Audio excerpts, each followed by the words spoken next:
Hello, everyone. Welcome to Ask the Nanny.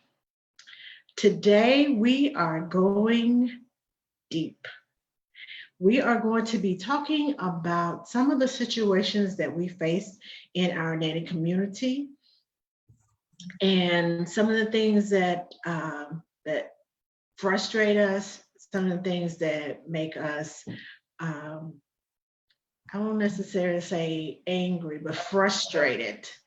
And it just really just um, I guess makes us want to quit sometimes. What we're not going to do is bash our mom boss and dad boss. And what we're not going to do is bash other nannies. We are going to have a deep conversation. If you'd like to join the conversation, wonderful. Give us your thoughts, give us your advice, but we do not want to have a bashing party. That's what this is not this is not what this is about. This is about coming to the table with solutions and solutions to problems. Hi, Kate, Emily, Kate, how are Hi, you? I'm good. How are you? I'm good. I'm good. So Sorry I I'm was just late. telling everyone that we are going to talk about some solutions, to go over some scenarios and talk about some solutions to some real problems. And this is Yes, going to be a monthly series. yes. So next month we will have another series with different questions, and we'll be talking about real issues in our nanny community, things that we deal with every day. Yes. So I'm so excited. now I have with me Glenda Probst and Emily Kate Rowland. And for those of you who are just now joining us, um, we already have a question. Oh, bring it on. Hello, everyone who is joining us. Uh, we welcome you to Ask the Nanny. Um, First, Glenda has a scenario that we're going to go with first. So uh, go ahead, Glenda. Tell us what you would like to discuss. I I do. Do you want me to talk about what I was talking about right before we went Yes, on? Is that what you yes, mean? yes. Well, I really wasn't going to have a scenario. I was really just going to make a statement. Okay, well then make your And statement before we okay, get well, started. my statement is that we're going to try to offer you some real life solutions and some tools that you can use on your job. But I think that the thing that it's so important to remember is that we're all on the same team. We are not, it is not us against our employers. It's not the mom boss and the dad boss against us. We are a parenting team, and we have to work together to find solutions. And there are no winners and no losers. It's just we have to find the best solution for the situation. And I think that sometimes we forget that. I think that sometimes we kind of play ourselves against them. And I think that if we shift our focus and we remember that we're a team and we're not opposing teams, it will help us in whatever situation that we're dealing with. So Yes. that was what I really wanted to say going in. Okay. Okay. And in order to become a team, it requires communication, and not Yes. just not just saying, "Hey, do you want to do this?" It requires effective communication, and effective communication means we need to have a dialogue, not just me telling you what I did or you telling me what you did, but going back and forth and saying, "What do you think is best for the child? What do you think is best for this situation?" Or I have a problem with this, or I have a problem with that. How can we solve this? And don't just go in with the problem. Go in with some suggestions for solutions. Can we try this? Can we try that? I tried this with another family and it worked for me. This, your child is a typical 2-year-old. This may work for the typical 2-year-olds. Most 2-year-olds this works with. Instead of just so your child is just he's just all over the place and he's just doing this and doing that. Come to the table with solutions. That's what we're discussing today. We're discussing some solutions to some problems. Ms. Hi, guys. I'm 100% in on communication. And like Linda said, that we are a team. I couldn't have said it better.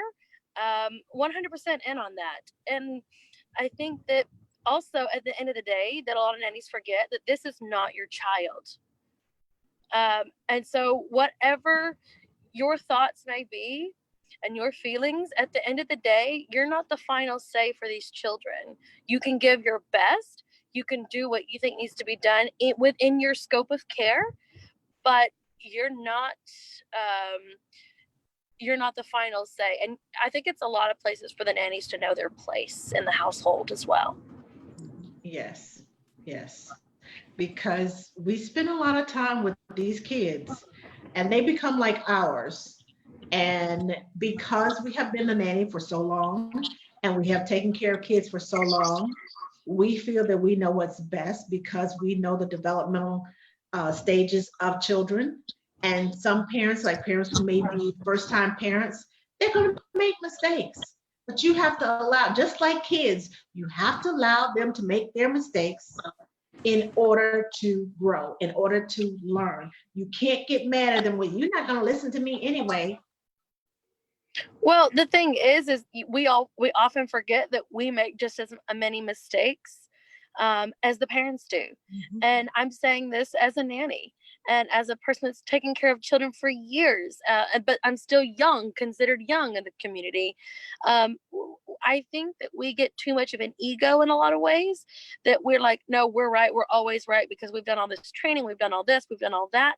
But at the end of the day, it comes down to respecting their boundaries, respecting them, their home, their family, and then also setting boundaries for ourselves. Because at the end of the day, this is a job. This is not our life. This is true. And I also think that it helps if we put ourselves in the parent's position. You know, if we try to look at it through their eyes, not just through our eyes, but also through the parent's eyes, that we can see it a little differently. You're right. And that's something that I had to learn. Rachel Lubin just said letting go of a little control helped her in her career so much. That's one thing that I had to learn, was to put myself in their place and from their perspective and what they're going through. And as nannies, it is really our job to help educate parents, especially first-time parents who have never been through this before, and to share with them our expertise and our information and our knowledge and our training and our experience. It doesn't mean that they have to do what we say, but to share with them and then come to a solution together. Exactly. Now, my question, or should I say a statement, working with parents is easier when you respect one another. 100%. When the respect and the trust is lost, that's when the anger starts to build up. And that's when the mistrust starts to build up. And a lot of us don't say anything. We just keep being passive. I admit it. I'm getting better, but I am passive aggressive. And it goes from here to here to here to here. And it keeps building and building and building. And everything they say, when I get to here, almost everything you say to me comes across wrong to me. Even though you meant it with good intentions, it comes across wrong to me because I'm already here. Yeah. And then one wrong move and I'm here and I'm ready to go. I'm ready to tell you, give you a piece of my mind, tell you when to go, where to go, and how to get there. And I know that I'm not the only nanny that feels that way. I know this. And I know that being passive aggressive is like an explosion ready to happen. And a lot of us as nannies, we sometimes have to be passive because that's not our child. Yes. But it gets to a point where when it's not about the child and it's a personal thing between you and mom boss or dad boss, and they would disrespect you, or they say something or do something, and you're like, I don't believe they did that to me. I've been working here for 2.5 years, and you do this to me. I take care of your babies, and you do this to me. You have to have that conversation early. You can't wait and hold it in and hold it in and hold on to it and go home and talk to everybody and go online and talk to everybody and go to the nanny groups and talk to everybody, because some of the answers that you get online are not real answers. No. And that's why we're going tonight. They're not real answers. They are the off the cuff, you made me mad, I'm mad for you. Well, Girl, it's passive aggressive from them as well, because they might not have the guts to say one thing to their boss, be it like, I want a play date here, but they are keyboard warriors and they can say whatever they want online because they have nothing to confront them. Right. And I'm saying this from founding TNC. I've seen so much, and I mean, as you guys have probably seen my announcement from yesterday, and we've taken a huge shift and turn. Because I've seen too much, and I'm done. 2020 is going to be a different year, and it's something that has to be, because this is not raising the industry. This is creating, sad to say, it's creating a really passive aggressive and bitchiness more in the community, and I'm frankly tired of it. Yes. Well, I think that the online forums are good. But at the same time, I think that you can get a lot of misinformation on one of the online forums. Communication, it just put it at the top of your list. Communication is the one thing that you have to have in order to survive in this industry. Yeah. I don't care how smart you are. I don't care what your resume looks like. I don't care how much experience you have. If you can't communicate with your employers, your job is not going to last, because this is an ongoing relationship. And what we have to learn is an ongoing communication style, whether it's weekly meetings or texting or emailing or, quick phone calls or 10-minute early, 10-minute, whatever it takes. We have to figure out what works for us and our employers to continue communication. And then when we see a problem, we need to confront it instead of being passive aggressive. And this is something that should be addressed in the interview. Like, if your parenting skills and your communication skills don't match with theirs, you don't take that job. I don't care how much. Exactly. You know how to have to learn how to ask the right questions in the interview. Yes, that is key. I'm finding out more and more and more that nannies are not asking the correct questions. And they're not asking the hard questions. And they're not asking hard questions. I think we need to, also as a collaborative, sit down and be like, these are some questions that you can ask in these interviews. Like, what is your parenting style? And don't just give me what your ideal is. What is really going on at home? Be honest with me. And equally, and Nanny, be honest about her style, because it's not going to work out if you guys have two separate, totally different methods. Because neither one of you are going to give, and neither one of you should give, because you're both in your right to have those methods. But that's where I think there's a lot of miscommunication. There's communication, but there's miscommunication as well. And the other part of that is that if you're starting out with a newborn, your communications and your methods and your philosophies are going to change as that child gets older. Yes. So you can't just have that initial conversation in the interview and go, oh, okay, we're all on the same page, I'm good. Because what was great at 6 months isn't going to be so great at a year, or 2 years, or 3 years, or 4 years, because the child's needs are going to change, your needs are going to change, the parents' needs are going to change, everything is going to change. Yes. And so you have to be aware of that. And again, ongoing communication, ongoing transitions, and you have to keep talking about those things. And it's okay to leave a job. If it is not fitting your needs, it's okay to leave. And I think that's where a lot of people, they sacrifice their life and their happiness and well-being on the altar of somebody else's child. Right. I fell in love with a child. I can't leave my babies. But I I can tell you this. There was a point in time when I never want to feel like I hate going to work. Never. Literally, a few years back, I was so anxious going to work. My heart started palpitating. My hands started sweating. It was felt like my head, top of my head was tingling. Basically, my blood pressure was rising as I'm driving from home to work. Now, Yes. if all of that is going on, that means it is killing me because my body is taking on stress. It is Yes. stressing me out thinking about I got to go to this job and deal with these people because I know what's best for the baby. Mom and dad don't want me to do this for the baby. They want me to do something else. And I know that physically it is hurting the baby. And if they would make the adjustments and not it was just stressing me out because I'm like, I know this, I know this, I know this, but what you're doing is not going to work. Because it's convenient for you does not mean it's best for your child. But I can't tell you that because the ultimate decision is mom and dad's. And I did end up leaving that job.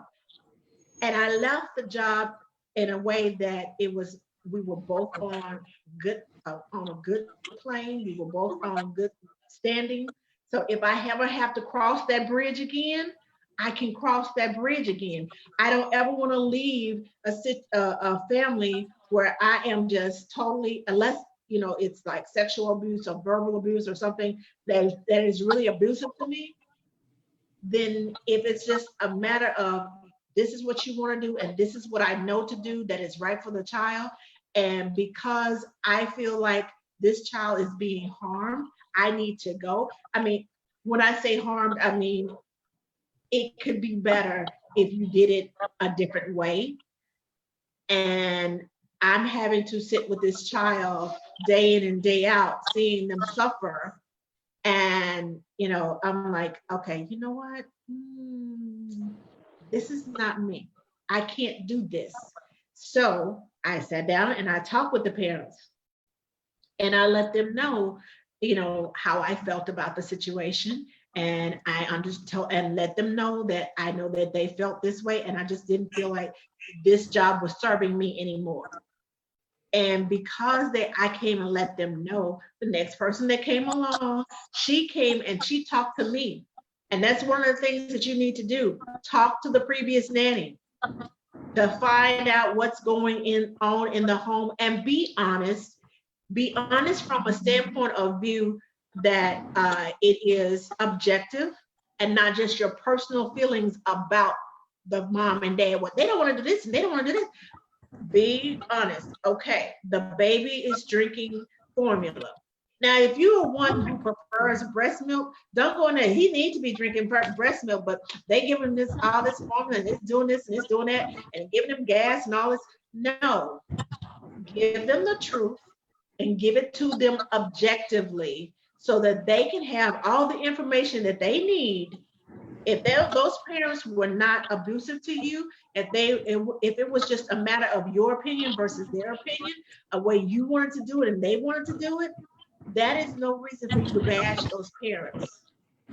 You give Agreed. them an honest opinion. It was not a right fit for me. Period.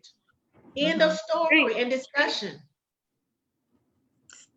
One thing that you can do when you have a situation like that with a parent is, a lot of times you try to talk to them and they either don't want to hear what you have to say, they don't agree with what you have to say, or they just don't know any better. But one thing that has always been helpful to me is newspaper articles, magazine articles, any kind of information that I can get that puts in black and white what I'm trying to convey from a person that has more education or, more letters behind their name than I do. Sometimes you can't convince a parent that you're right, but if you give them information and you let them educate themselves on the topic, sometimes you can change their mind or shift their perspective. Not always, but sometimes. Okay. I'm going to read some of the comments that we have received. From Lindsay Vining, she says, how do I get my 2-year-old to communicate when he has to go to the bathroom? He knows to go to on the potty, but he won't when but he won't go when he has to tell. Wait a minute, hold on. He won't go when he has to or tell me until after. Well, Lindsay, that's what potty training is. They are in training. They are 2 years old. 2-year-olds are at the point of I'm in control. That's when they find their voice and they know if I say no and I fall on the floor and have a fit, I might get my way. So potty training is a process. And sometimes telling them to go, telling you to go is the last part of that process. And sometimes you just need to wait. Like, yes, when they're like that, to me, they're not ready. When they're sick and tired of feeling it, they're going to start letting you know, and they're going to start talking about it, and they're going to realize it's going to be that aha moment. You can't necessarily look at it as, oh, they're 2, they have to be done now. Every child is different. I've had some wait till they were 3 and a half because they weren't ready. But I've had some early, younger than 2. right. They have to have the right skill set in order to be able to potty train. You know, they have to be able to communicate. They have to be able to pull their pants up and down, because if they don't have certain skills, they're not potty training themselves. They're potty training you. Right. So, and you have to make sure mom and dad are on the same page as you as well. Yeah. Yes, because you doing it during the day and them not doing it at night is totally, oh, I don't have to do it mom and dad here, so why should I have to do it when you're here? Exactly. Now, my personal experience, my youngest son was 18 months old. He went to his little bin because I had a home daycare. He got his own pamper. He came to me, pulled his pants down, took his pamper off, laid the pamper out, and laid on top of it. He was ready. Now that to me says, hello, it's time for potty training. If you can do all of that, it's time for potty training. Exactly, because just like Linda said, they need all the skills. Can they dress themselves already? Can they open things? How are their motor skills at this point? If they don't have that, they're not going to be successful. Right. Okay. Because this is part of independence as well. Yes, it is part of independence, and you have to teach that. It doesn't come naturally. Let's see. We talked about Rachel's letting go of a little control, help me in my career. Leanne Ryan says, LOL, we naturally call them our babies, our kids. Yes, we do. And Pamela Chandler says, same. It's taken me a decade to learn to let it go. Y'all need to learn that song. I know, right? Elsa was so on it in Frozen. She was ahead of her time. Let it go. Well, I mean, kind of behind the time. April Swain says, I had a situation last week with B5 that I look after. He was attacked by another boy at a play area. Wow. While I was looking after the baby, what I found when I told the parents was that they respected my honesty and that I was there for their child. Though at first they reacted with upset and angry, which is normal. But once we talked about it and we were honest, we were able to get through this upset. It doesn't matter if they're first time or third time, like first time or third, like my nanny family. I really think it was my being honest straight away and accepting their emotions at a time that they really, really helped. Yes, parents are going to be upset. If something happened to my child, yes, I would be upset on my watch, because as a nanny, I always say, not on my watch.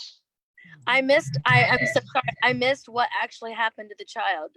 The child was attacked by another child at the park. Oh, attacked by another child. Oh, Jimmy. And the nanny told mom and dad about it, and they were upset. And well, of course, because every parent thinks that their nanny is Mary Poppins. Damn movie yes. gives them unrealistic expectations.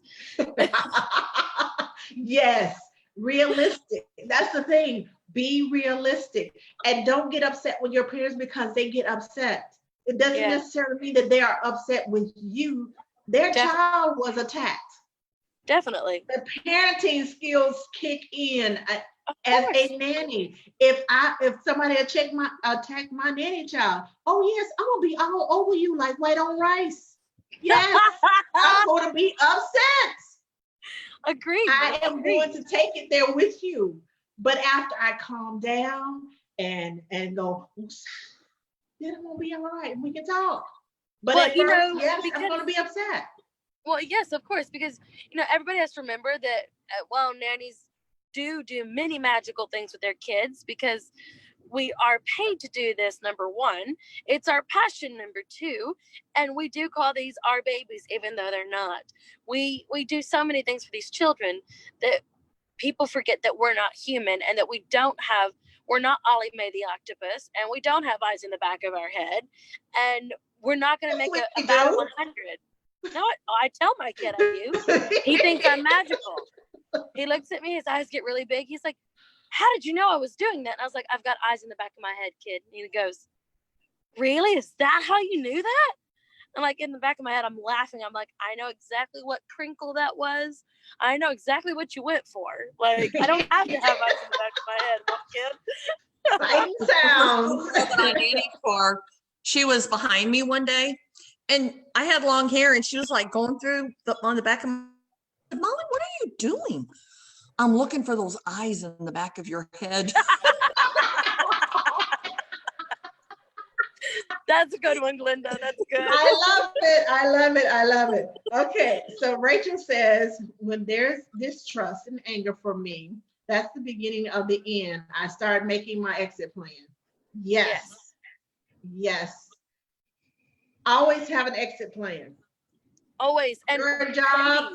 What I'm this telling you, Glenda can have tell a savings you. plan.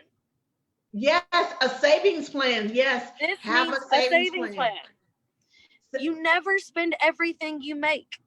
I mean, we did a Dave Ramsey course for nannies. It's very simple. You don't spend every dime you make at Target or Starbucks. That's very simple. That's right. As much as I love. Save money out of every paycheck. Yes. Because the rainy Pay day is yourself first. Mm-hmm. Yeah. That's my rule. Pay yourself first. Yes. I don't care if a bill has to wait. You can call and make payment arrangements, but you need to pay yourself first because that rainy day will come. The car will break down. The air conditioning will break down. You might have to wait know. on that. You might have to wait on that small claims court for a little while to get your money that you were owed because they broke contract. So always save. Yes. Yes. You don't ask somebody for what you can live paycheck to paycheck for wages. You ask them for something that you can also save and put back. Say it again for the people in the back. I am so serious. I've had lots of those the past few days, Angela. Yes. Because most nannies are single. And they don't have the support of a husband. But yeah. So what now? I said not this one, but yeah. Okay. When I'm saying they're not married. And boyfriends can come and go. Yeah. But what I'm saying is, as a single person, pay yourself first. Yes. Make sure that you have a savings account. Make sure you have something that can tide you over until you get that job. Have a side hustle. I know most nannies do. And put your side hustle money in savings. That's not your leggings fund. Okay? Okay. And don't assume that your job is going to last forever. Yes. Right. And especially if you're a live-in nanny, If you're a live-in nanny, you need a backup plan. And I preach this all the time, but you know, you need a backup plan. You need some place you can go on 24 hours notice. Yep. And you need some place that you can go shorter term, like 2, 3, 4 weeks. So you get on your feet and you figure out what's going on. But when you're a live-in nanny, you lose your job, you also lose your residence. Yep. So again, you got to save that money. That's amazing, Glenda. I mean, I've never thought about it that way, but it's so true. I mean, I get calls and phone calls about nannies that have lost their jobs and that are living and like, what do I do? And I'm like, get out, number one, like, and go to the nearest place you can find it. You know, I do have questions about this, Glenda. Having a live-in nanny, would you suggest that they not keep everything at that family's home and keep a good amount of their stuff like in storage? Well, I mean, there's another bill that you have to pay because you have to pay for storage, you know? True, but I mean, you're not paying rent, so you're usually say that the better plan is just to have a backup plan. Then, you know, have some place that you can go. As a live-in nanny, depending on where you live, if you have an apartment or you have just a small room, you know, it's different for everybody. Yeah. But I just think that you need to be aware of that, and that you need to be extra careful about saving money. You need to be, you need to have the place that you can go if the worst happens. And then if you have furniture and things that have to be moved out, then if you have to put them in storage, you can do that. But I think to have a place, have stuff in storage that you have to continuously pay, you know, rent for. If you can store stuff in somebody's basement, I think that's a little different. But the most definitely backup plan. So well, and I'm always keen on the thought of not always having all your eggs in one basket. You know, that's always my motto. Like, I never keep everything. I mean, like, cause just say like you can, for me, I keep money in several different accounts, so that if anything gets, a card or whatever gets taken, I'm never completely wiped out. Right. I've always got something to go back to. Even if it's not as much as it was in that other account, I always keep other money laying around in different accounts so that I've got something to live on and I don't have to ask my employers for money up front. And keep some cash on you. Well, because I feel like it's very unprofessional to have to keep on asking employers for your money up front. It shows that you're not a wise steward of your money, number one. Right. Accidents do happen, but also it's called putting your money in several different places, and like having that emergency credit card, having this, having that, like you said, having a backup plan no matter what. Right. And you should always have a backup plan. You know, whether you're a single nanny or you're a married nanny, you should still have a backup plan for your job ending. You just should. It's just smart. I mean, regardless if you're a nanny or anybody else, you just should have a backup plan. You should have savings. You should have a rainy day fund. Stuff happens. Always. It's just life. It's not that you've done anything wrong, this and that.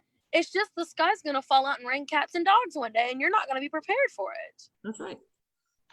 Cloudy with a chance of shower. Meatballs. Yes, meatballs too. Okay. The clouds come and they just keep coming. You know, have you noticed? Yes. When bad things the thing is it progressively always gets worse because you weren't prepared for that first one. That's right. So if you had been prepared for that first hurdle, that second hurdle probably wouldn't have hit, if you look at it realistically. Or not as hard. True. Okay, so Pamela Chandler says, it's so hard. So many nannies are people pleasers and confrontation is difficult. Yes, it is. It is definitely difficult, but guess what? That's a part of your job as well as nannying, as well as taking care of those children. You deal with difficult situations with the kids. You have to deal with difficult situations with the parents. Now, as I said, I'm one of those, I get it. I'm one of those passive aggressive people pleasers. Yeah, that's so me. That was me. I'm coming up out of that, and it's not me anymore.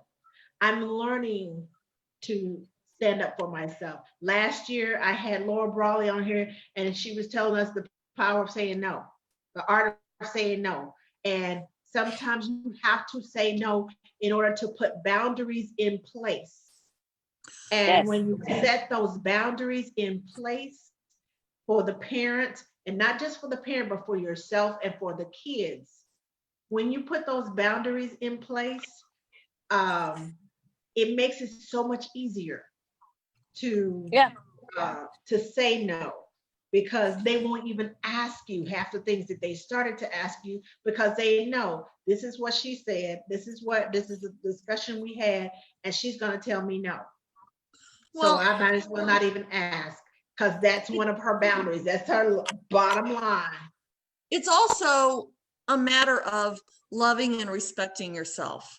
Yes. And I think that a lot of times as nannies, if we don't have a high self-esteem, what happens is we think that because we don't live in a mansion, because we don't make $500,000 a year, what we want or what we need is not as important as what our employers want or what our employers need. But you know what? Here's the thing. We're all naked inside our clothes. We all have the same feelings and the same emotions. We all put our pants on one leg at a time. You know, we're all just people just trying to get through this life. And yes, some people have more money than we do, but that doesn't make them better. It doesn't make them smarter. It doesn't make them more important. It just makes them who they are. But we have things that make us who we are. And as nannies, I think that we so frequently forget that. And we don't give ourselves credit for what we bring to the table. Because honestly, do you think that it's more important that you don't show up at your job tomorrow for your employers than they didn't show up at their job? You know, behind the scenes, nannies pretty much run the world. You know, all the important people in this world, they have a great nanny behind them. We're the You backbone. may hear about her, you may not see her, but she's or him. Sorry, guys, but they're there. You know, there's always somebody in the background that's helping them manage their life. And so we need to give ourselves credit for what we bring to the game. And we don't. And so I think that we feel like we have to give in. We have to, you know, we can't say no, and we can. You know, we can. And Angela, you and I have talked about this a lot, about boundaries. You have to draw boundaries. Yes. And if you respect yourself, the level of respect your employer has for you is going to go up every 100%, time. 100%. They're going to respect you more for saying no than they are for saying yes. Yes, exactly. Don't be a doormat. Yeah. I've had times when literally I had my purse on my shoulder, I had my coat on, and I had my bag in my hand. And I would have a conversation with the parents. And I'm thinking to myself, okay, so if this conversation goes, I'm out. So, and the fact that the stance that I took, I usually go in taking off everything. How is everybody doing? How's this doing? What's going on? What happened today? All this information. That day, I didn't go in like that. I went in and said, "Do you have a minute?" And they were like, "Uh-oh." And so I had my conversation, and I did not take my coat off. I did not take my purse down. I had my bag in my hand. I was holding on to it, and they looking at me like, she's getting ready to go. Seriously, but that's a stand. Sometimes you have to stand up for yourself and be willing to walk away, because when it was like Rachel said, when people disrespect you, the trust is gone, and you start feeling that way. And I was like, I'm not going to start feeling some kind of way. I'm going to nip this in the bud now. Now, you have that power. You have that power. If you have a savings plan, have a backup plan, if you have all this, you have your ducks in a row every single time. You're never going to be held hostage by a job. by a parent, by them bullying you, by them putting all this imposition on you. If you take this advice and put this stuff in effect, you're never going to be held hostage at a job again. Your whole demeanor and outlook will change because you're like, I can walk away at any given time. I don't need them. They need me. Right. And you are treated the way that you expect to be treated. Yes. And if you allow someone to mistreat you, I don't care who they are, if you allow someone to mistreat you, you're going to get mistreated. Yep. You have to stand up for yourself and say, no, you can't talk to me that way. You can't treat me this way. I can't allow it. Yep. I don't let people do that to me. But that also, that conversation, I'm sorry. No, I'm done. That conversation needs to be a calm and cool conversation. It did not 100%. need to be one of those, nobody hears anybody. Nobody's making, I want you to hear my point. I want you to hear my point. And we can both have valid points, but if everybody's like this at each other, it's not going to happen. You don't hear anybody when they cuss at you, when they raise their voice. Nobody ever hears anybody when those methods and tactics are used. I don't care who you are. In the moment, you can't solve problems in the moment. Never. You're not thinking clearly. From your anger, you have to shift your perspective, and then you have to come back to it. And that's why it's so important that nannies have these meetings with their employers. I don't care how you do them. I don't care how long they last, but a 10-minute meeting once a month, whatever you have to do to make it work. Just ongoing communication where you can just sit down and say, this is something I'm concerned about. This is something I'm upset about. Get it on the table and talk about it and deal with it and move on, instead of screaming at them or letting them scream at you in the moment. Don't do it in the moment. Don't be a professional. Be a professional. Ask for a meeting. Present the problem. Hopefully present a solution. That's key. Yeah, you have because to. If you just present the problem, they're going to be like, they're going to just give how they think. They don't know what to solve it because they're the ones who have the terrible actions. Well, and it's not about who's right or who's wrong or who wins or who loses. It's about fixing it. And that's right. We forget coming to a solution, coming to a compromise on both sides so you can work together as a team. There is no I in team. Never. But what I was saying is they're not realizing that this behavior is unacceptable because you've allowed it before or whatever. So you've got to come to the table with a solution, not only with the problem, but a solution, because they don't know how to fix this behavior because they don't know that this is unacceptable behavior to give to you. Right. And let them know how you feel about the way they have treated you. If they're disrespecting you, calmly, guys, calmly. It's not about the money. It is about the blatant disrespect. I have no problem with whatever the case may be. I have no problem with that. It's how you handle it and how you made me feel this big. Correct. And you did it in front of the kids, which makes them disrespect me because they saw you disrespecting me. Exactly. And it's that approach of, when you do this, it makes me feel like this. Yes. Okay. And it's not blame that, you don't want to go in and blame someone for something, because when we're having an issue and our employer isn't having an issue, it's our problem. They don't own the problem because life is great for them. But if we're having an issue, we need to own the fact that we're having the problem and we need to solve the problem. And it might even be the way we are receiving what they are saying or what they're doing. And a lot of times they really don't do it intentionally. Sometimes they don't even realize they're doing it, but we realize it because we're so sensitive to it. Right. So, we just have to approach things calmly with solution-oriented ideas, and remember that we are all on the same team. It isn't them against us or us against them. We are all on the same team, and our job is to work together to help them raise the best kids that we can. That's our job. That's our job. Right. That's right.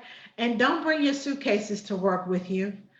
And when I say don't bring your suitcases, I mean just because another family treated you some kind of way, don't bring that baggage to another family. And what they say to you means something totally different than what the last family said to you. And you take it the same way you took it, the way the last family said it to you. And they could be joking, or, it's like some people just have humor that you just don't understand. So don't bring your baggage with you. Well, my last family told me that. And my last family, no, no, no, no, no, no. This is a totally different family. Start out finding out, okay, so what did you mean by that? Please explain. You know, and they were like, oh, well, this is a joke. This is, running joke in our family. Well, you don't know that, but you take offense to it because some other family did it to you. And here we go again. No, it's not always a here we go again. Sometimes that's their joke. That's their family. That's how they are. And you can't compare one family to another. And you shouldn't compare one family to another. Right. Every family should stand alone. So I get that that's really hard in our industry because, we work so closely with these families. We get to know them, hopefully, in a good way.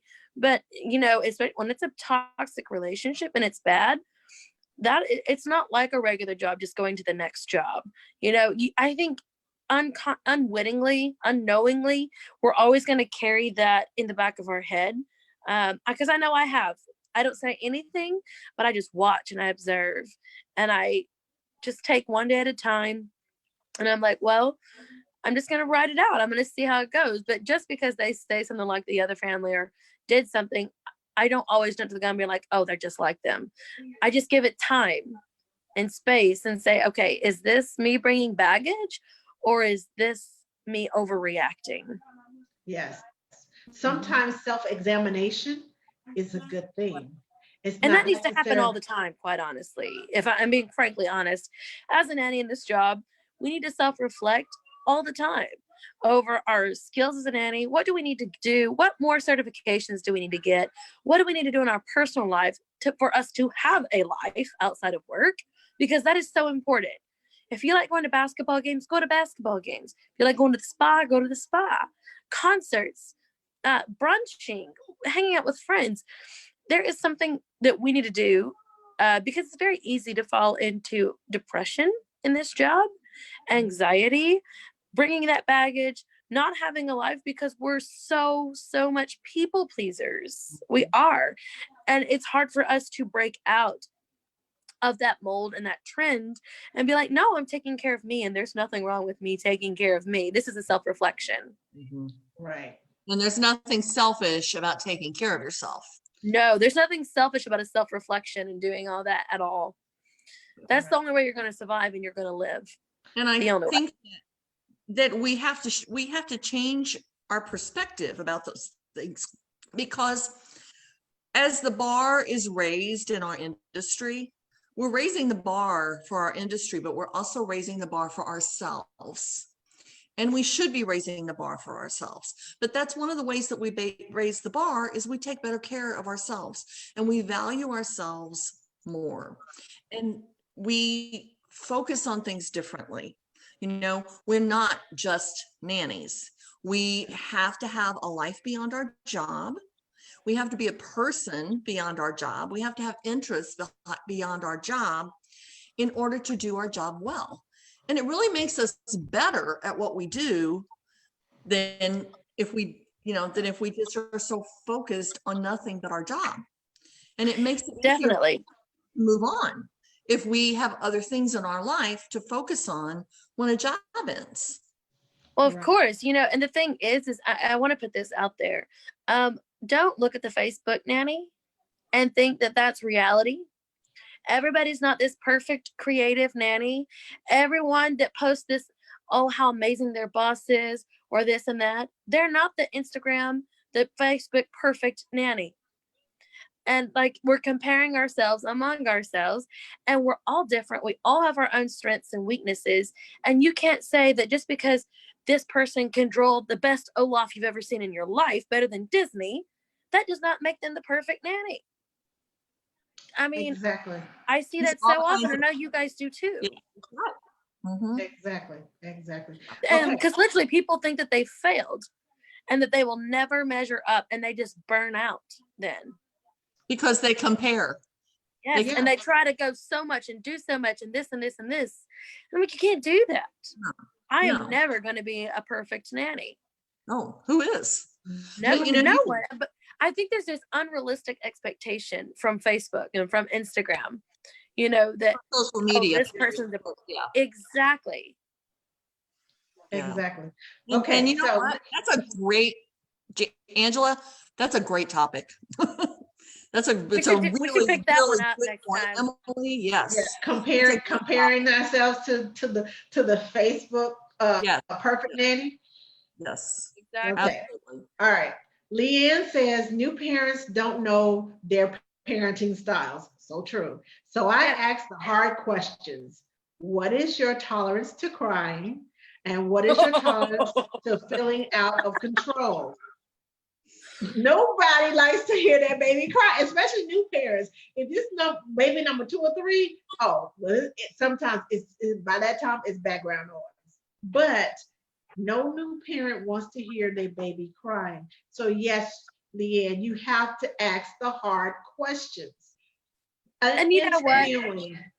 I think that a lot of parents at that point, some of them, I think first time parents, I know a lot of them wait to the very last minute, think that they're going to be super parents, which, you know, I think every parent's a great parent usually. It doesn't matter, like nannies. They're not going to bat a 100 in the areas that you might bat a 100 in, but that doesn't make them any less of a great parent. So, I mean, the funniest thing is I think that they're going to all be like, oh, we don't mind crying or we don't mind this until that situation hits. I Right. think that point you have to use your intuition and be like, how relaxed are they in every other part of their life? You know, ask questions that you might not would think that matters. But like, you know, just I mean, and you know, I mean, this is something we need to come up with. I'm loving this chat here Well, because like we're gonna bringing work so on many, that, and we're it's gonna bringing so many have things to my head. that interview of interview questions, not the regular. Oh, is your child allergic to something? What are the hours? No, the hard No, questions. We're this gonna make needs to be a another list of segment. the hard hitting questions. We got another 2 scheduled, Angela. That's right. There's another 2. Okay, so let's see. April Swain says a nanny needs to be honest to the family and to herself from very start. Plus, also respect is very important. Yes, yes, yes, yes, yes. It's so important. Jenny says my current family offered up their former nanny for me to chat with. I thought that was super helpful. Yes, it is. Let me tell you, when a parent does that, number one, I'm already sold on them because they're not hiding anything and they have nothing to hide and they're an open book. I have had a nanny employer do that and they have been the most phenomenal family to work for. Yes. Okay, so Tiffany says communication is key, but the nanny parents have to be receptive and open to communication. That is true. Also, what do you do when the family say one thing during the interview and when you accept the position, relocate yourself, and 3 months later, the job is not at all what they said it was going to be? Sadly, I just experienced this. Oh, Well, this is going to go to the interview section of our Fix It things. And we did touch on this earlier too. Backup plans. Backup Ask plans, hard-hitting backup questions. Agreements and contracts are number 1. I mean, a work agreement or a contract is gonna, it's not gonna be your be all end all, but it's gonna go a long way to making sure that you have the job that you want because you did it in black and white. And you can say, this is what we agreed to, and this isn't what's happening. So how do we fix this? Because And if you Laura don't, Brawley's got an amazing one. She doesn't yes, miss anything yes. in the A to Z. I have the A to Z and I've had it for years. I have it too. I have all the sub A to Z, and this little section and that little section, all the add-ons. I But got the you A to Z have and the to have add-ons it. too. Yeah, but you have to have it. And Yes. that's like your best weapon. I don't know what else to say. That's your best tool. That is Yeah. your best tool going into an interview, is to have a Yes. solid work agreement or contract, whatever you want to call it, something that you have in black and white that defines what your job's going to be, what your responsibilities are going to be. And and this is the first thing I ask people, do you have a work agreement? It is your best protection. Yes, except It's for your best let protection. their lawyer make one for you because their lawyer doesn't know They employee don't law. know the industry. Do not let them bully you into using their lawyer's contract. You bring your own. Bring it to the interview and set it on the table. Preach, girl. Say it again for the nosebleed section. Say it I'm again. a lot of those. I bring mine to the table and I take it out and I say, this is a contract. And I let them know, this is my contract. This is a list of guidelines that I like to go by. All of these guidelines may not pertain to our situation, but I have them in there. So if we need them, they are set in place. And if we need to change them and reword it, and so that we can compromise, it's not, I don't have it where it's written in stone and this is what it's got to be, and or else I'm not going to take the job, because you might miss out on the perfect job just by a misunderstanding, a misconstrued reading of your contract. I don't Go mind over it. but a lot of those for me they're there for a reason, for a past We experience. can't hear you. Oh, sorry. Can you hear me now? Yes. Yeah, I can hear you better. Sorry.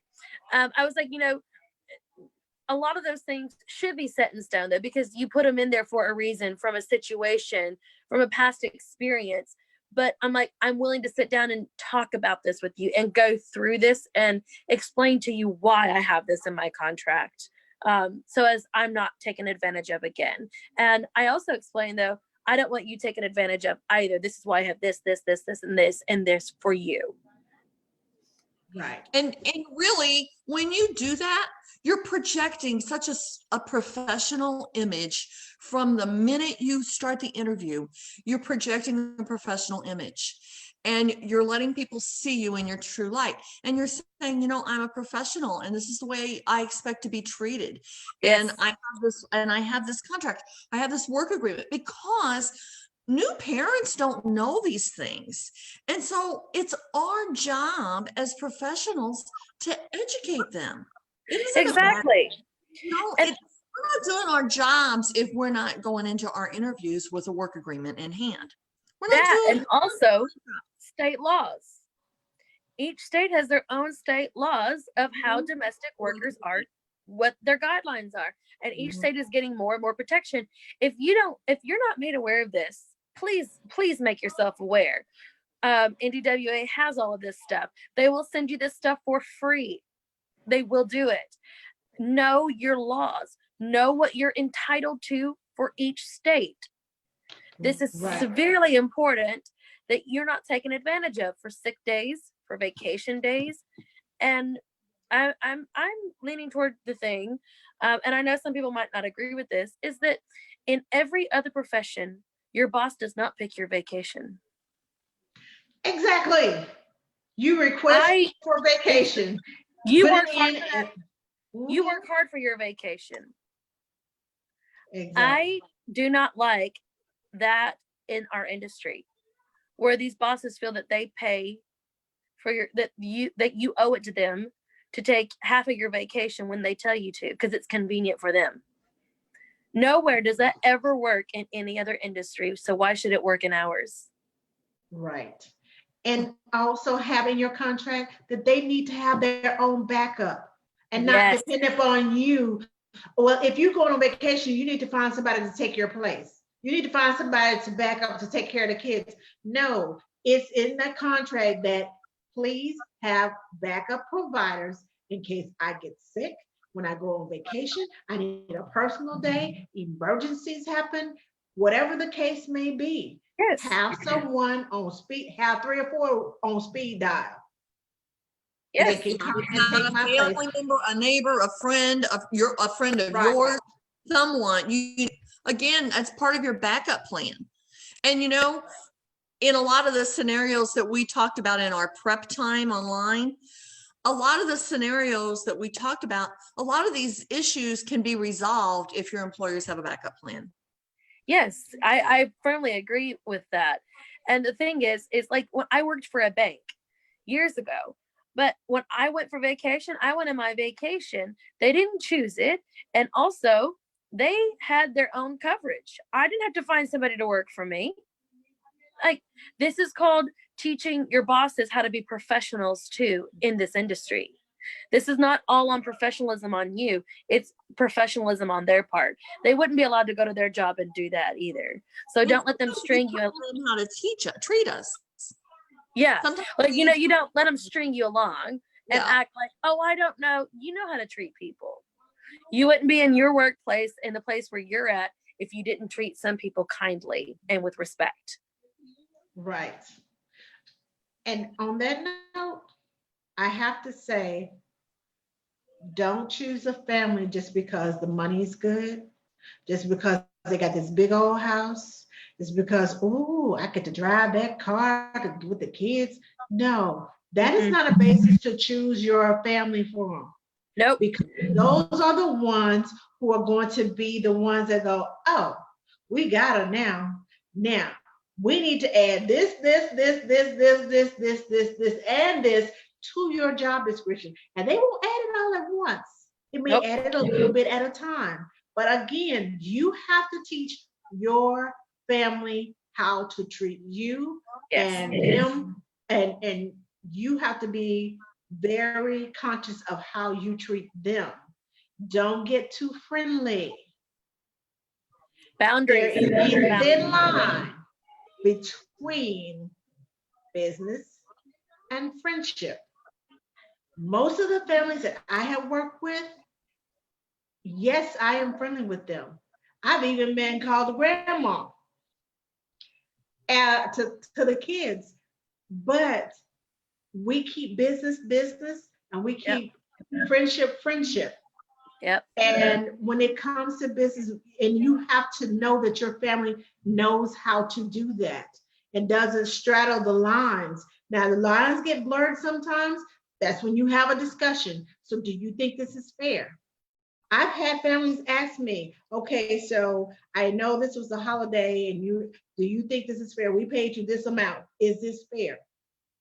And I can say, yes, it's fair, or no, it's not fair. This is how much you told it. This is the total of how much you owe me.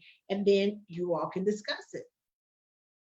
But if you don't have family, if you choose families who are not going to have those type of conversations with you, or you choose not to have those type of conversations with them, they may be willing to have those conversations, but you don't ever open your mouth. So they just assume it's okay. I don't have to pay her this amount. I don't have to pay her for that. I don't have to pay her overtime. I don't have to pay her. She came in on Christmas to take care of the kids, or she came in on Thanksgiving or New Year's or whatever other holiday. I don't have to pay her a time and a half. Well, and a lot of them don't refer back to the contract. Right. They sign it the day up and put it away and forget all about it. And so they're not going back to say, oh, what's holiday pay? What's the overtime rate we agreed on? What's this? What's that? And nannies, don't forget, overtime is still time and a half, or they will get in trouble with the IRS.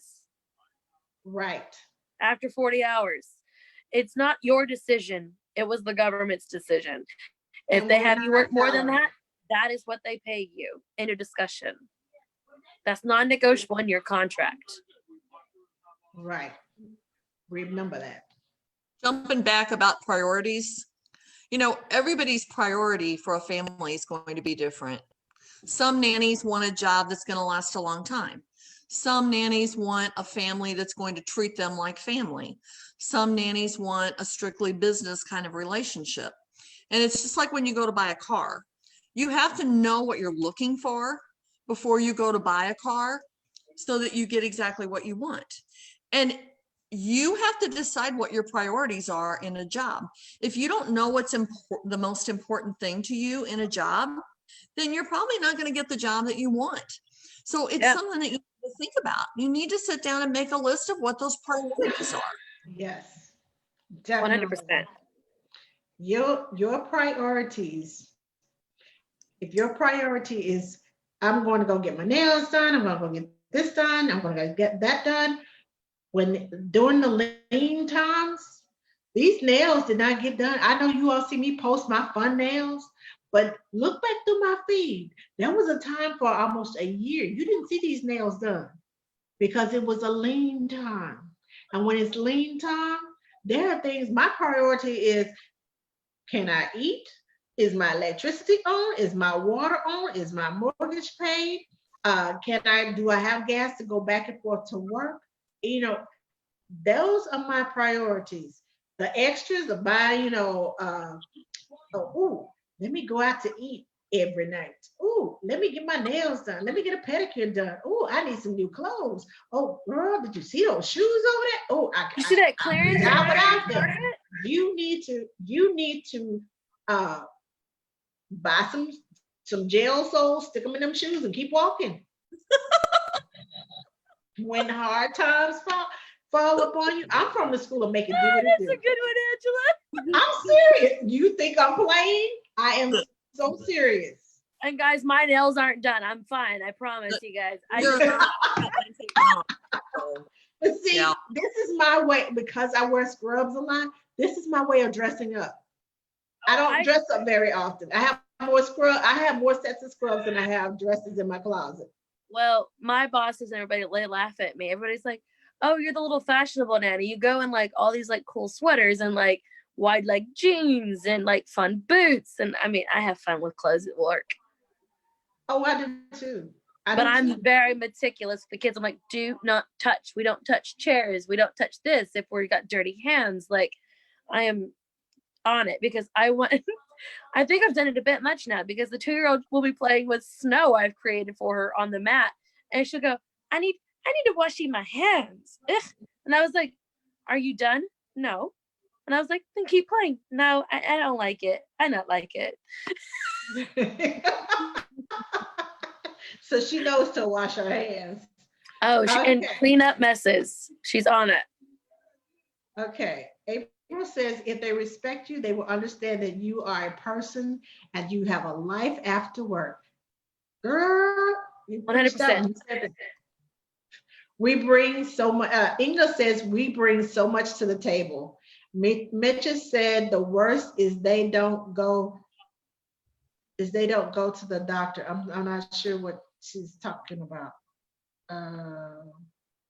Tiffany says we're talking here about boundaries and putting them up, all for it.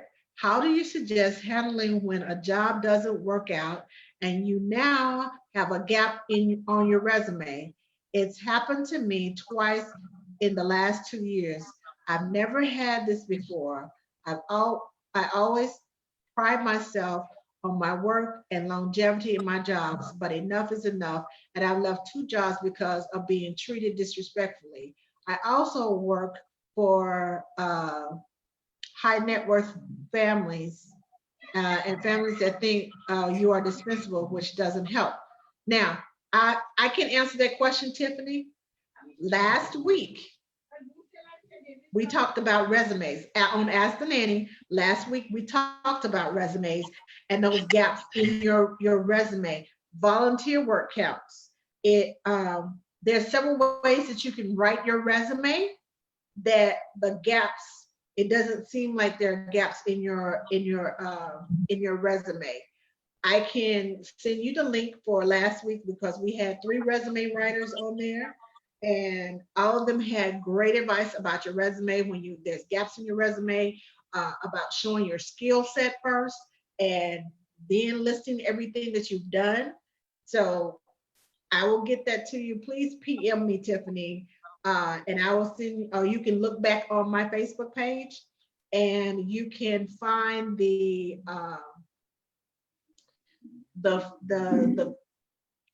link. Ask the Nanny from last week. My brain went fart. Like, what am I saying? You can find last week's Ask the Nanny, and it talks all about resumes, about resume writing. There's also information about the 3 resume writers that were on. They have their information on there. So if you need extra help with your resume, please contact them. They are willing to help. Now, let's see who else had something else to say. Somebody said, that's right, Emily. I'm not sure what that was, what you were right about, Emily, but you were right. Maddie says, yay for I statements. Do you do lesson plans with your kiddos? No, I do not. I don't either. We I go with the feel like flow. kids are going to get enough school. They're going to get enough all the time of structured play the rest of their life. I feel that they need to be creative, learn motor skills, learn life skills rather than lesson plans. Exactly. I agree with that. Well, my kids went to preschool and they went to all kinds of classes, gymnastics, and I mean, and we stayed so busy. We didn't have time for lesson plans. But but for some nannies, it works. So it's not something that I did, but it doesn't mean that you can't or you shouldn't do it. Agreed. Some people want their children to do that. And if a family wants their kids to do that, or if the kids are bored, or if you're bored, then maybe you need to do that. And there are a lot of great websites and people out there that, have ideas for that. Number one. And that's the parents that's got way too much time on their hands, and they're going to nitpick me if they want lesson plans for their 2-year-old child. No, that's red flags right there for me. There's just so many things that you can do with a 2-year-old. Exactly. They're learning. They are learning. Of course, we do gymnastics, we do art class. Yes, we teach them. We go out and we scooter almost every day, and I'm teaching her how to maneuver the New York City streets, and she's doing amazing at it. And she's 2 years old. We have so much. We do play dates, going to the park, showing her how the post office works, and going to the grocery store and how to act in a restaurant. Mm-hmm. There's plenty of things to learn that they're not going to learn in school and lesson plans for the rest of their life that they're going to need. Right. Exposure is everything. And parents like, well, how do you get them to do that? I take them. I require certain things of them. And yes. I tell them, if you start doing this, and this, we're out of here. Yep. So you have to teach them, and then you have to be consistent with your word. If you tell them, if you fall out on the floor pitching a fit, I'm just going to pick you up and we're going to walk on out. And we'll try again next time. But also, lesson plans. My lesson plan is, what are we going to do today? So what are we working on? You learning how to walk. Okay, how about we take your truck and put your hands on the back of the truck and you push the truck, and as we learn to walk and strengthen those legs, how about we go to the park and we climb up the slide or climb up whatever as we strengthen those legs? How about we get on the mat, go to Gymboree, and it's a lot of things. I like to call them unconventional teachable moments. That's You're right. My lesson plan. Yeah. It's not a classroom plan. It's not sitting at a desk learning ABCs. When I'm dressing a child, I said, okay, we're going over your head. They're learning concepts over and under. They're learning the body parts. Okay, this is your head, because when I tell them with their shirt, I'm going over your head. Okay, let's put your right arm in. Let's put your left arm in. Oh, I love this color blue on you. Yeah. Exactly. And I'm not saying by any means that my child doesn't know how to count to 20 or, knows her ABCs or knows her colors and shapes. She's very well aware. But we add these things in, like at gymnastics. Like they teach them their ABCs at gymnastics. They also work on their ABCs at art and they work on their shapes, their colors, and everything else at art as well. So it's like incorporated into their classes and into play, but there is no reason why a child that's 2 needs to learn how to write their name. They've got they need to learn how to dress themselves, undress themselves. And got them Unifix cubes, and it works on their fine motor skills by putting these little blocks. Those. Me I too. love those. Oh my God, I love Unifix cubes. Yes. And both my kids. Especially with little boys, I've worked in preschools, little boys have more problems with their Dexterity. motor skills. motor skills, especially the fine motor skills. Yep, they Gross do. motor skills, because little girls play with the dolls and all those little intricate things. Boys, and I tell my boys, take the blocks apart. Well, they're just Legos. They'll just chunk them into the Lego bucket. No, I need you to take them apart. And in them taking them apart, it works those fine motor skills. I have a method to my madness. Of course. And it's also teaching them responsibility and cleaning up after themselves. Okay, so let's see.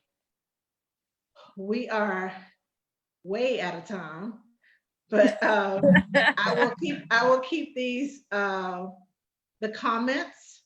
We're gonna answer one last question. Alexis says, I've taken my list and in the interview, I'm checking off if they hit the mark on my expectations, just in case I forget after the interview. Always take pen and paper. That's a good You idea. are interviewing them. Don't let them just interview you. You are interviewing them. This is your I've got- clients, okay? These are your Yes. clients. Are you going to take them on? They have to fill your bucket as much as you fill theirs. Yes, exactly. Okay, ladies, it is now, it's almost 8:20. So we have 9:20 for me. Yes, and I'm sure you have to work in the morning, but I want to thank everyone who joined us tonight. This has been a great discussion, and thank you all for participating, even though we didn't get to all of your comments. Thank you all for participating and for adding to the conversation and for encouraging one another and listing your situations, because somebody else can come along and have the same situation that you have. And if you handle it differently than the quote unquote nannies online who give you advice that is not really advice. And yes, I'm calling you out because sometimes you just need to keep scrolling on by. Thank the nannies. And if you don't have something, a solution to the problem, and all you want to do is bash the nanny for not knowing, or bash the nanny, well, how come you didn't have a contract? Why do you have this? You are not in that nanny's shoes. You do not know what that nanny is going through. And it's easy to sit behind your computer and tell her what you would do. Well, this is something my dad always said. Is Is that it's easy to be an armchair quarterback. Yes. And you're telling her what to do, but in reality, you wouldn't even do it yourself. Exactly. It sounds good when you write it. It sounds good and like, salty. oh, you should tell them to do this, and you should do this, and you should do that. And if you're faced with the same situation, then you won't do it yourself. You're just pouring salt and they need a little bit of sugar. Right. So, and I know I may lose some fans, but I don't care. I am tired of the nanny bashing. I am tired of the misinformation. And sometimes it's not even misinformation, it's deliberate. So everybody who's in the boat with you ain't rowing for you. Exactly. Yep. You better make sure they're not pulling the plug. Just because they say you're their friend, that they're your friend, doesn't mean that they're your friend. Because friends will tell you, criticize, give you loving, constructive criticism. Still love you, still be your friend, regardless of whether you take their information and use it or not. So. And Angela, you and I have had a lot of conversations about this, but when you have a problem, don't tell your problem to 5,000 people that you don't know.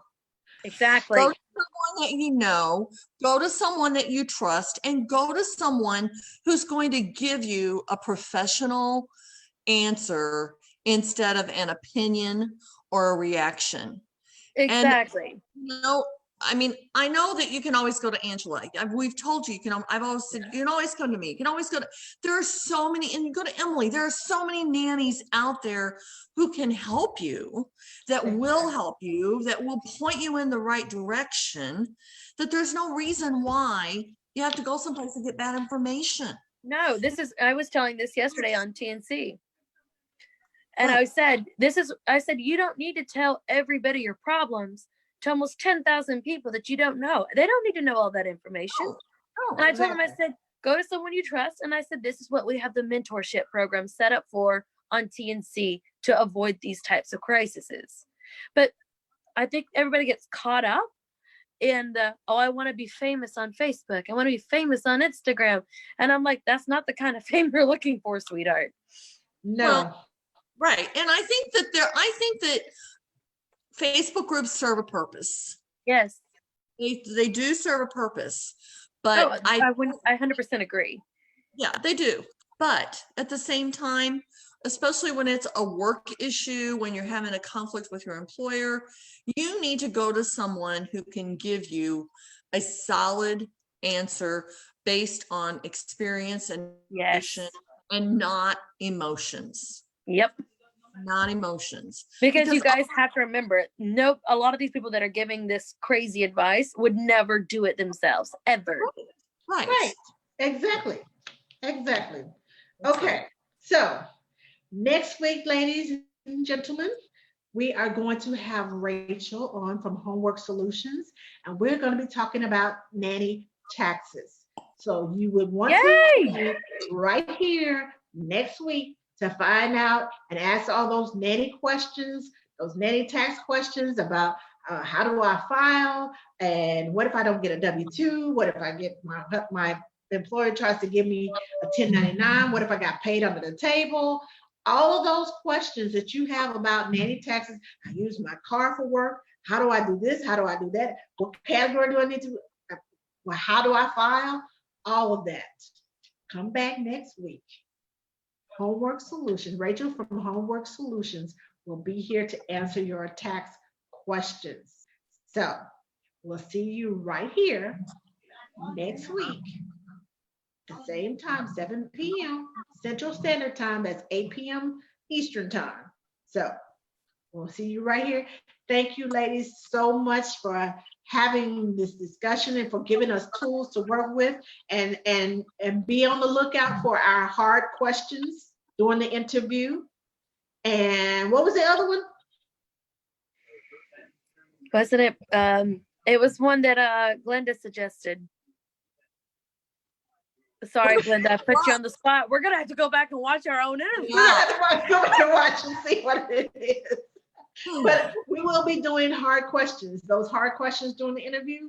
We will come back with those hard questions those conversations. Oh, I know what it was. I know what it was. What? It was having a backup plan. Oh, okay. Yes. If I remember correctly, I think it was So, having a backup backup plan. Well, I thought it was, but I wasn't sure. So, okay, good. Okay. So backup plans and interview questions. Yes. Those hard-hitting questions. We are going to come back. I promise you, I'm going to have a segment with that. And I have something, another hard subject that we're going to be dealing with next month too. So be sure you come back next week and stay tuned, because this year we're going deep. Definitely. And I want to say thank you, Angela. Thank you so much for this idea. Thank you, Glenda, for joining on. It's always a pleasure to be with like-minded people, and I really enjoyed myself. Likewise. Yes. Thank you. Yes. Thank you, Angela. Thank you all. And you all have a great night, and we'll see you all next week. Okay. Yes. Bye. Bye. Bye. Bye.